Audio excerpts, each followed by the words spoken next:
Hello, ladies and gentlemen, and welcome to this first episode of Kyle's and Nate's Comic Cave. Good to have you. Hey Kyle, what kind of book did you bring me here? This, my good fellow, is Scud, the whole shebang. Nice. Yes. Now, for all of you lovely people out there, we are going to absolutely dive head first into this absolutely mind-bending story. Kyle, when was the first time you read the whole Scud series, and how did you encounter it for the first time? Well, here's the crazy thing. The very first time I even found out about Scud was actually from an old Batman comic book that my older brother used to have, because there was an advertisement in there for the. By the way, for those of you who don't know, Scud was also a video game that came out on the Sega Saturn back in the late 90s, but before that, he was a comic book, and the thing was, I didn't even know that Scud was a comic until I found out about the Sega Saturn game, so you could kind of say it was a mishmash of those two things. Oh, cool. Yeah, the first time I found out about it was, I don't even know when. I was probably in middle school this was when I was a huge angry video game nerd fan. And I used to follow him on, I think I followed him on Twitter, on one of my old middle school accounts. And he was at a Halloween party one time where, I can't remember who it was, but so one of his friends was dressed as Scud, like a Scud mask, and like a big gun. Holy and I was like, cow. I was like, what is? And I loved the design, but I didn't know what Scud was. Like, what is that? That looks awesome. So I asked people like, who's that? Who's that in the picture? And then in Twitter, they're like, it's Scud, moron. It's like, okay, cool, very. Thank you for. I just deleted my Twitter after that. Then went to read comic books. But anyway, then I didn't know what it was. I couldn't find it for years. And then when I was a senior in high school, we took a field trip to the Boise Public Library where we live. I don't live at the library. I live in the town. No, but anyway. Yeah. No, but it's. We went there, and I happened across it when I was looking through they have a gigantic adult comic section, and I happened across, and I recognized it from those years ago. I was like, I can finally read this. So I grabbed it, burned through it in one night. One of my favorite comics series ever now. And Scud being one of my favorite characters. It's awesome. Yeah, the thing was, unlike you, I didn't get the chance to actually fully digest this thing until a couple of years ago when for some reason, I don't know why, but for some reason the name Scud kept on coming up in my head, and I'm like, why am I thinking of that? Why am I thinking of that? And so I just typed in Scud on Google, and it was like Scud the Disposable Assassin. I'm like, why is that name so familiar? And I click on it, and I'm like, wait a minute, and then I just went on to Amazon. I found out that there was this collection called The Whole Shebang. I bought it, and over the course of about 2 years, I read it, digested it, and now I'm just like, oh my gosh, where has this been all my life? And now, for all of you lovely folks out there, we are going to take you on an absolute wonderful adventure of this amazing story. We're going to talk about everything from the writers to the characters, the story, and all the other intriguingness of this in between. We will try not to give any spoilers if you want to pick it up for yourself, but we will be giving a brief overview. Yes, and then at the end of this, we will give you guys our opinion and let you guys decide for yourselves on whether or not you want to give this amazing story a shot. Feel free to make your own opinion video yelling at us for this. Yes, we accept all criticisms.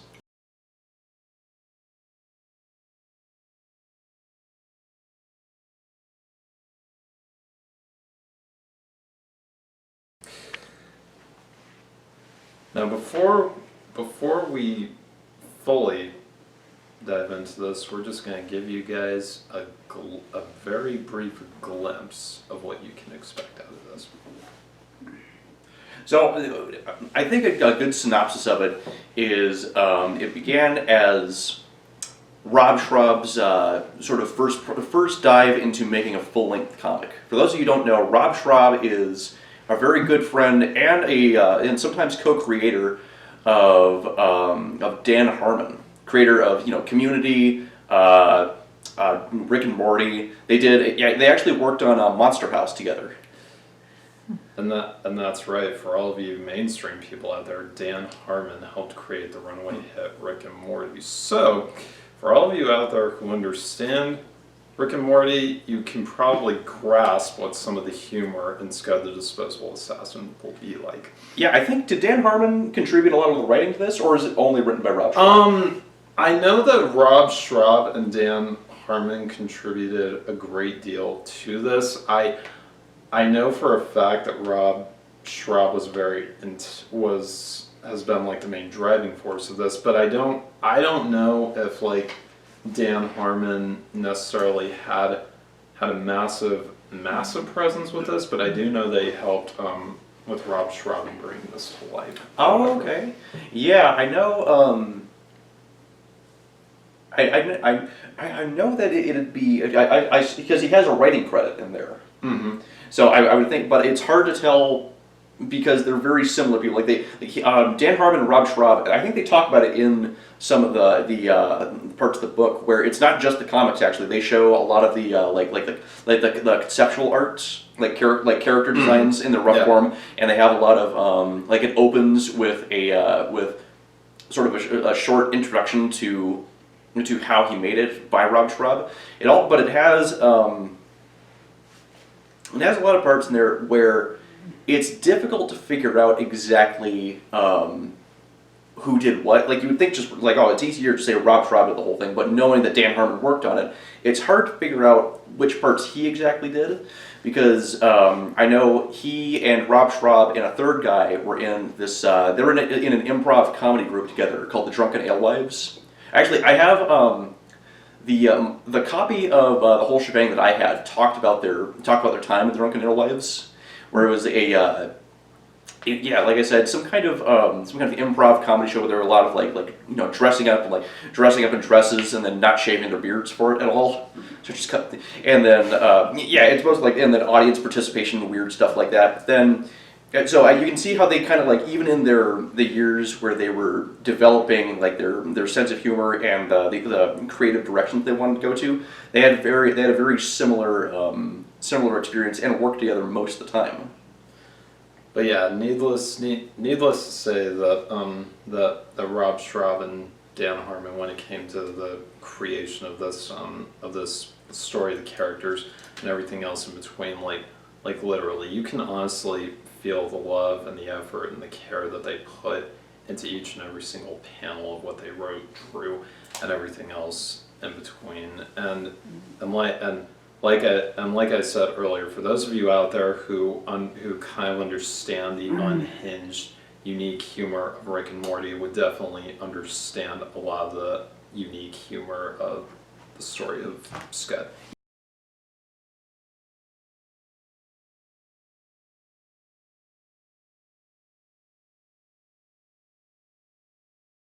So people can see Scud, the disposable assassin here. Yeah. Yeah. But who are Jeff and who are Drywall? Well, let's just give a quick overview. Yeah. Here's the thing, and this is something I've honestly been puzzling over ever since I first read this. And even though I've read this thing a few times, I am still scratching my head figuring out what is Jeff and how did Rob Schraub create and Dan Harmon create a character like that. I mean, it's just, it's because Jeff is just so kooky and crazy and weird. I mean, she's got. That's the thing. Jeff is a female monster. She's got mouse traps for her hands. She's got an electrical plug for a head. She has a squid for a belt. I mean, basically, I'm just paraphrasing this. Basically, it feels like she's God's Etch-a-Sketch, essentially. Yeah, it's definitely.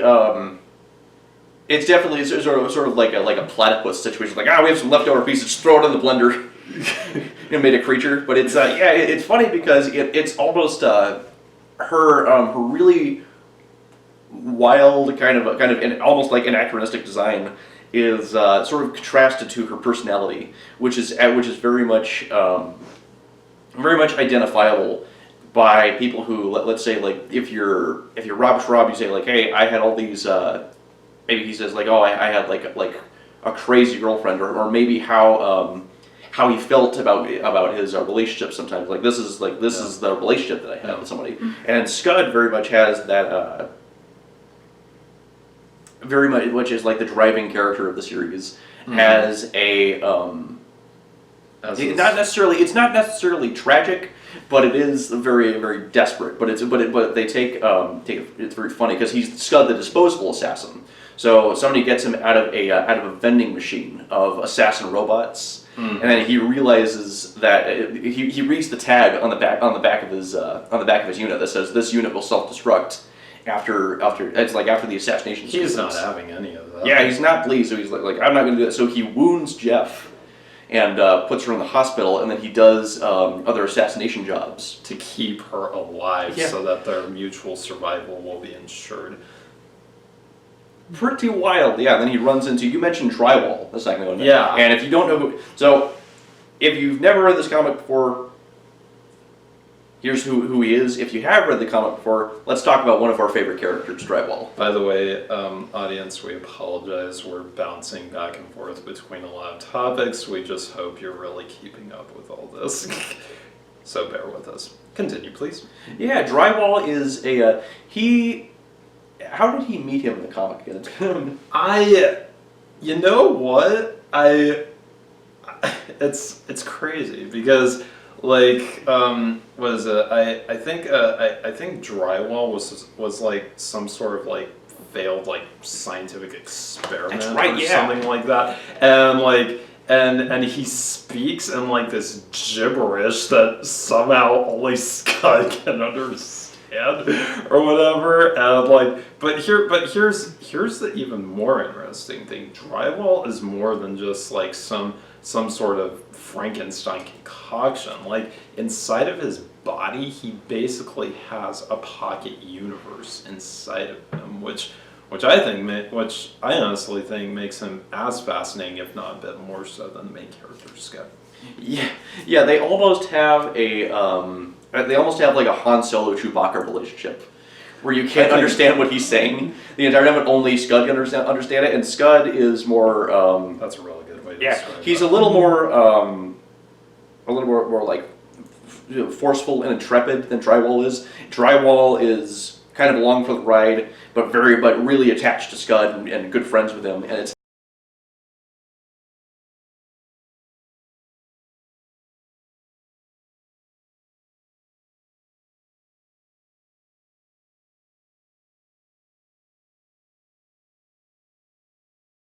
But only to see how the relationship progresses and how Drywall handles things.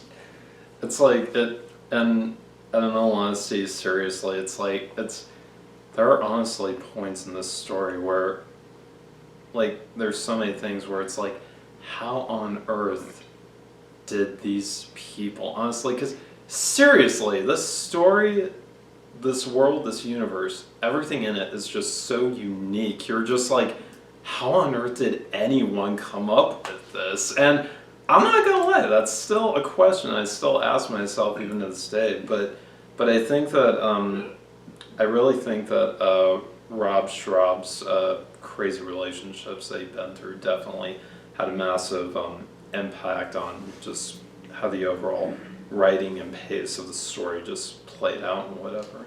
So, yeah, it's nice to see. He never. Like, I don't think I've ever seen an interview with him or any of his own writing where Rob Schraub talks about the details of that, but you can see through the story of Scud a lot of the feelings that he had through there. So it's almost like getting a. It's very, because it's so inspired by these intense feelings that one person had, and it just gets dumped into a comic book. It's almost like the driving force of the series is that emotion. inside of it, and the different emotions that he has. So even and it kind of grounds the series in a way, because it's sort of like saying, here's we're gonna run into all these crazy characters. They end up going to heaven at some point, I think. Yeah, they go to heaven. Go to heaven. They go to heaven. They go to space. All sorts of crazy stuff happens. But it grounds the series in these very identifiably human emotions that I think sometimes a much lesser comic book would have avoided and not done as well. Absolutely, and also Jeff may be one of the main driving forces of Scud's lunacy, but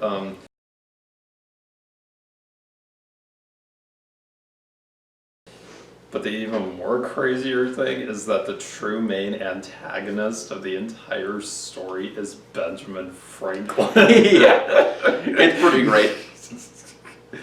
It really, you're gonna have to read the comic to find out how that happens. You have to read the story to find out how he plays into this and whatnot. But Scud really is the sort of you hear about comic book creators talking all the time, like, oh, I wish I wasn't so limited by the industry. I wish I could just do whatever I wanted. And you get to see what happens when a comic book creator has the chance to do what they wanted and then get really, really successful from it. Yeah. Yeah, it's pretty. I think it's a really cool story for Rob Schraub and Dan Harmon. With his Harmon went. I don't know why you don't see Schraub in more places, but I think because he has a YouTube channel that hasn't been updated that very recently. Really? But he has shorts. And here's the thing, I didn't even know about that till now. Yeah, he has animated Scud shorts on there. Oh, it's really cool. Okay. And he, but I think I thought it was interesting how Dan Harmon, he has his own production company, and he has one of the biggest cartoons the most popular cartoons on television. Yeah, on television right now. Rick and Morty's huge. But it's weird, and then Rob Schraub works on there. But I wonder, it makes me wonder how. I'd love to hear what he thinks of his own ambitions, or if he just feels himself as he just wants to be creative as opposed to being really successful like Harmon has. Yeah, because seriously, of the overall things that make me scratch my head about this, I think that's the biggest one, is it's Rob Schraub was the main driving force behind this story, so it's why do more people know about Dan Harmon more so than they know about Rob Schraub? Because seriously, I'm not gonna lie, this comic in and of itself, I honestly believe is, and here's the thing, I have read a lot of comics throughout the course of my childhood and my teenage years, but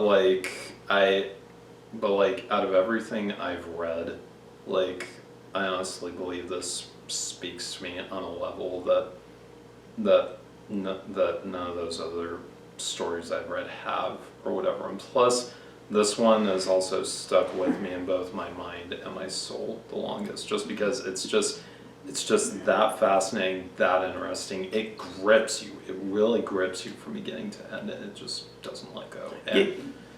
And yeah, it has that really raw and fresh emotional core. But to get to you. But if you're a very